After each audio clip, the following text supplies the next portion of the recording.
اپنی بیٹی کا ہاتھ کسی غریب کے ہاتھ میں دے دینا، لیکن کسی بدعقیدے کے ہاتھ میں ہاتھ نہیں دینا، کسی وہابی کے ہاتھ میں ہاتھ نہیں دینا ہے۔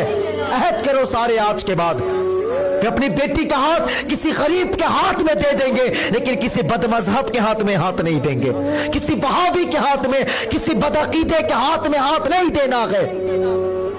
اور اگر تمہیں جان بوجھ کر کے کسی بدعقیدے کے ہاتھ میں ہاتھ دیا، کسی وہابی کے ہاتھ میں ہاتھ دیا، تو تو نے جان بوجھ کر کے اپنی بیٹی کو جہنم میں جھونک دیا ہے، جان بوجھ کر کے جھونکا ہے۔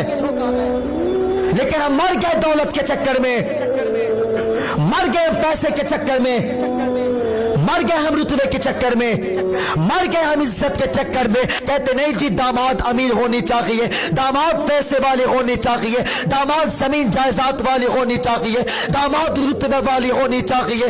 اللہ اکبر۔ کہتے نہیں جی جب داماد آئے تو لوگ اسے امیر کہہ کے عزت دے، جب داماد گھر پہ آئے تو لوگ اسے پیسے والا کہہ کے عزت دے، جب داماد گھر پہ آئے تو لوگ اسے زمین جائیداد والا کہہ کے عزت دے، داماد کو لوگ رتبے والا کہہ کے عزت دے۔ اللہ اکبر۔ کتنی بیٹیاں تو فون کر کے کہا کرتی ہے حضرت جی اب تو خودکشی کی اجازت ہوگی، اب تو زہر کھانے کی اجازت ہوگی، اب تو اجازت ہوگی تاکہ ہم اپنے گلے میں پھانسی کا پھندا لگا لے اور اپنی جان دے دے۔ میں نے کہا بہن بتا تو صحیح آخر کون سا ظلم ہو گیا ہے، کون سا ستم ہو گیا ہے کہ تجھ زہر کھانے پہ مجبور ہو گئی ہے۔ اللہ اکبر۔ ایک بیٹی نے تو جن جوڑ کر کے کہا ہے مولوی تمہیں کیا بتاؤں کہ جب سے جوان ہوئی ہوں یہی سن رہی ہوں کہ میرا رشتہ خالہ زاد بھائی کے ساتھ ہونا ہے، لیکن وہ بدعقیدہ ہے، وہ بد مذہب ہے، وہ وہابی ہے۔